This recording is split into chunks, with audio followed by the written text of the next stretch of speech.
This is from Paul. How do you feel about the idea of Christophanies in the Old Testament? Anybody know what a Christophany is? It's the manifestation of Christ. A manifestation of Christ in the Old Testament. How do you feel about the idea of Christophanies in the Old Testament? The angel of the Lord visits,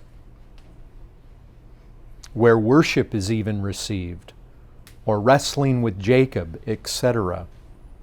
If these are biblically sound, is it a stretch to say that all theophanies,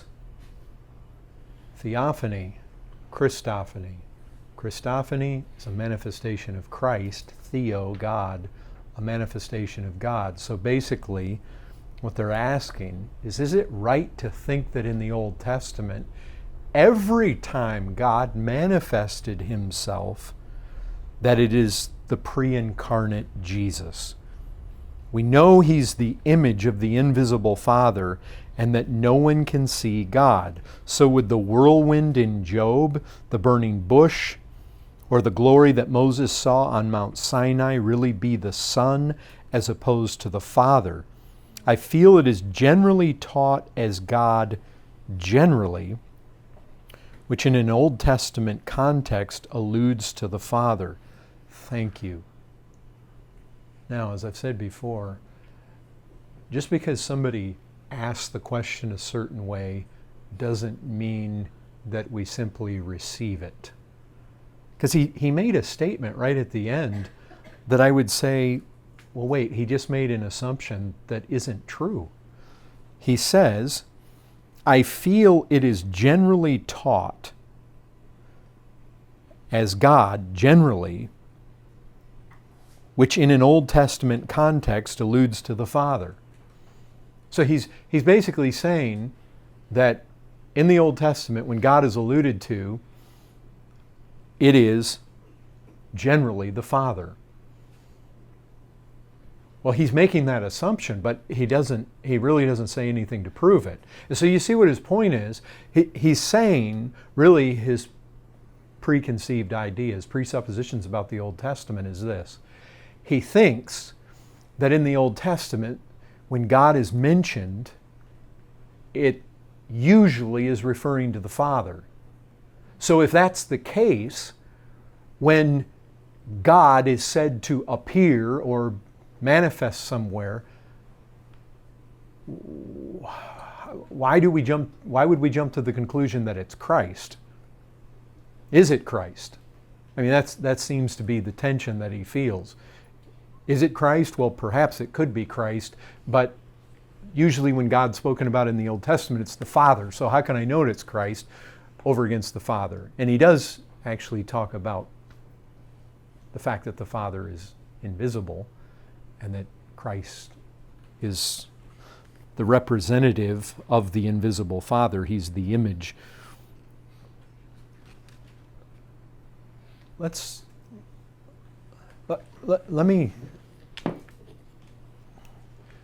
me just say this, calling into question what he says. You know, he says that his assumption is that when God is being spoken about, that it's typically the Father.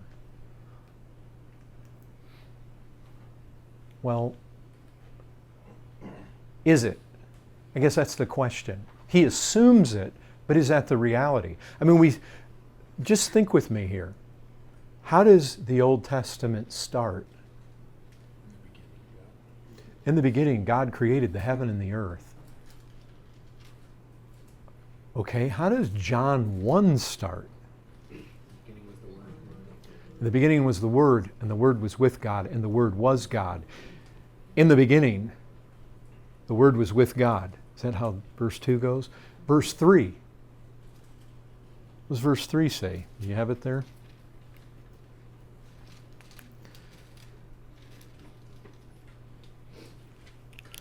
All things are made through him, and without him was not anything made that was made. Okay, so then we find out Christ is God and everything was made by Him.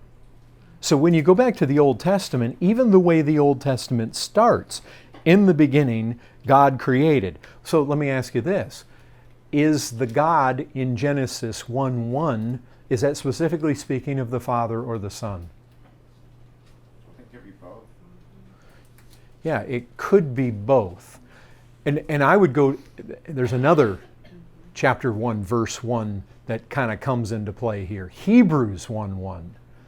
Because what we find is that God created all things through Christ. And so yes, it could be either one. But okay, let's ask this. In Genesis 3:8 comes to my mind. I probably have it down. Yes. God was walking in the garden in the cool of the day. So let me ask you this. Is that the Father? Or is that Christ? Or it could be either. God is walking in the garden in the cool of the day. Which is it? Or is that uncertain? Jesus, John says in John chapter 1, like, no one has ever seen, like, God the Father, I think, but, like, God, the only God who is at his side has made him known.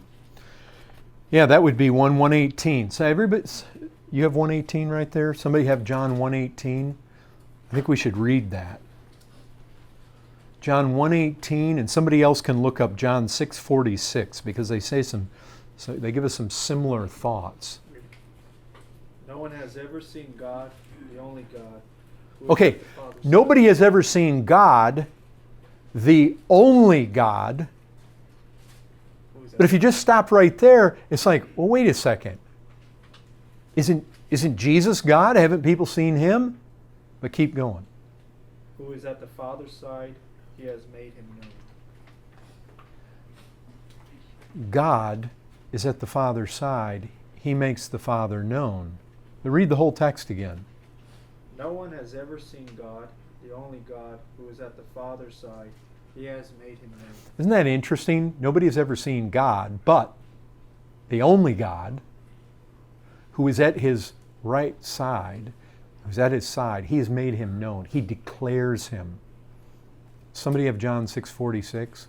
No one has seen the Father except the one who is from God. Only He has seen the Father. Okay, if we take those two realities and we go apply it to Genesis 3:8, what's the conclusion? Jesus, or, well, Jesus, pre-incarnate Jesus. Does God the Father ever take on human form? We're never told that. In fact, what we're told is nobody has ever seen Him. What we're told is that the Father is invisible. Colossians 1:15 specifically says that. Invisible God. Christ declares Him. Christ is the express image of Him. 1 Timothy 6:16 says the same truth. No one has ever seen Him. And so what you have in Genesis 3:8, when you have God coming walking in the garden, it's got to be Christ. It's got to be a pre-incarnate. The incarnation is Him coming into the earth, being born of the Virgin Mary. Before that, can we prove this any other way?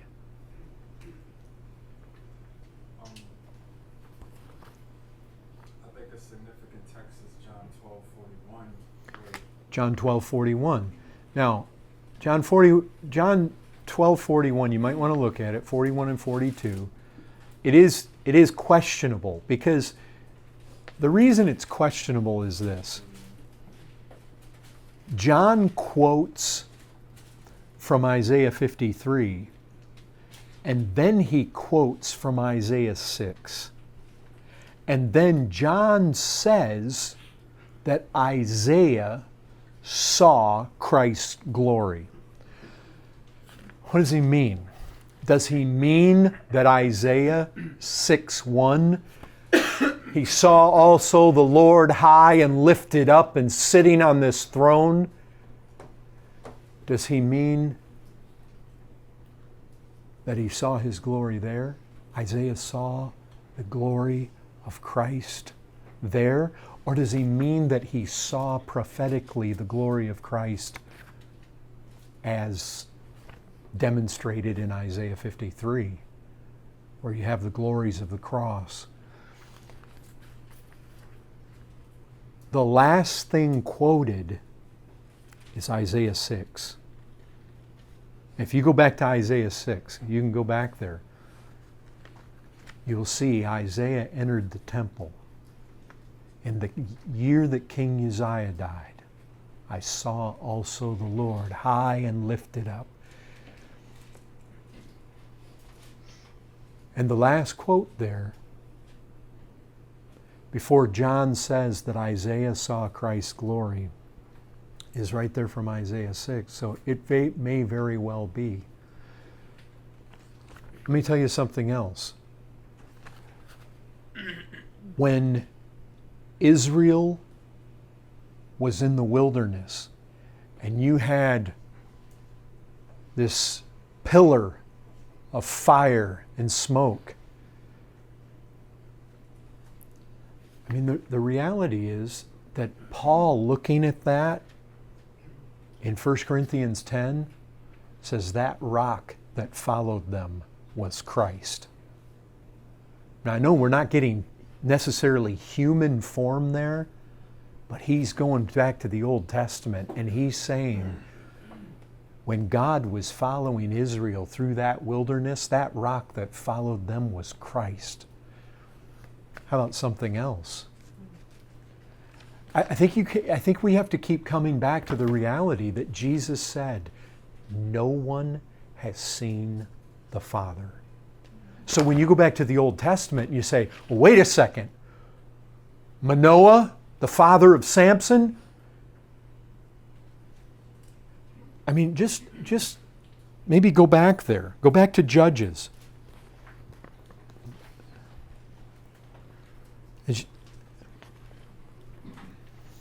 If you go back to Judges 13,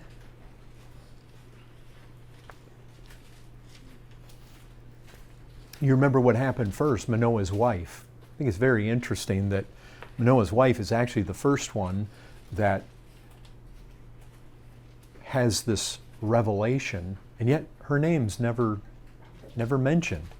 Just Manoah's wife. But if you look there in Judges 13:21, you'll see that they specifically had an encounter with the angel of the Lord. And when you go to verse 22, what does Manoah say? We have seen God. Okay, put this together with Joshua. Back up a book. Go back to Joshua chapter 5. You remember this. Joshua getting ready to lead the hosts of Israel into the promised land, defeat all these nations. And there, as he's preparing to go in, he's met by Joshua 5:13. What does 5:13 say? Who is he met by?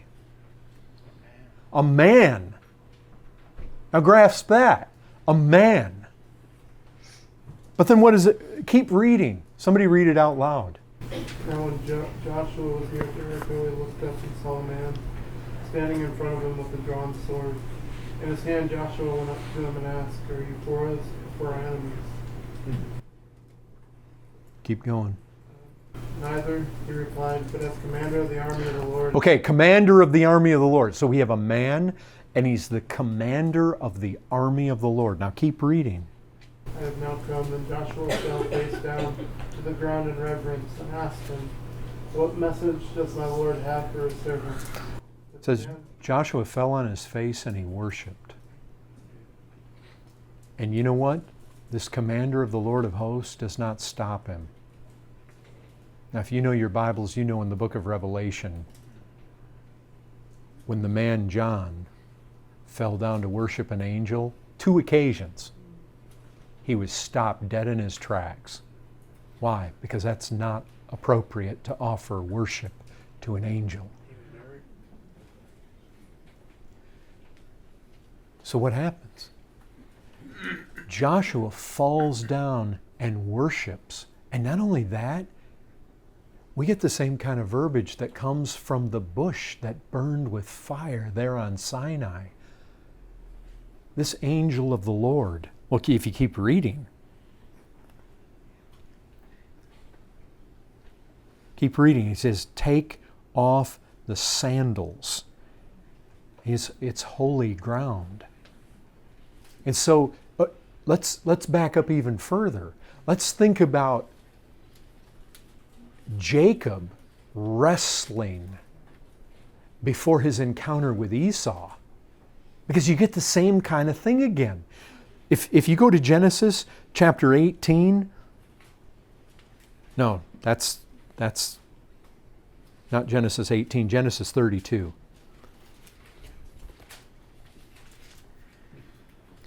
Genesis 32, verse 24, you get the same kind of verbiage again that we saw with Manoah. First, a man wrestled with him. In 32:30, Jacob says, I have seen God face to face. Now, go all the way back to the prophets, to Hosea chapter 12, because this account is reiterated for us by the prophet, and he adds an interesting title to the mix. Hosea 12, verses 3 and 4.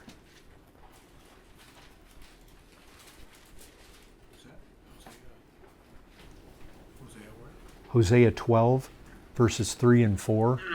Somebody read that out loud if you get there. In the womb he took his brother by the heel, and in his manhood he strove with God. He strove with the angel and prevailed. He wept and sought his favor. He met God at Bethel, and there God spoke with us. Did you hear? He strove with God. He strove with the angel. When you look at Genesis 32, it's a man. I mean, when you start talking about somebody who's a man, who's God, who's the angel, who's the commander of the Lord's armies, I mean, you begin to see a picture. I mentioned Genesis 18. That's Abraham. And you remember him, one day 3 men came. And one of them is specifically called the Lord. 3 men, but one is specifically called the Lord. No one has ever seen the Father. Abraham called him Lord. If you look at the terminology there, it's obviously God. I mean, this is what we're confronted with in the Old Testament. We're confronted by what? I'll tell you what I believe we're confronted with. We're confronted by an Old Testament that is full of Christ. He is there, and He is moving, and He is active, and He is very much involved. Now, the people didn't know. You know, you had the Old Testament scriptures. Well, it's a man, it's the Lord. I mean, what did they do with that? They've got this idea of one God, and yet He's coming as a man. They knew that. They saw that. Or did they just say, well, it was an angel. It was an angel representing God, and so it's appropriate to credit him as speaking for God, and sometimes they just kind of intermix the language. And I don't believe that any time you actually see a manifestation of God as a man, that you're seeing the Father. Because Jesus could say to the people, He's invisible and you've never seen Him. So, I have one more.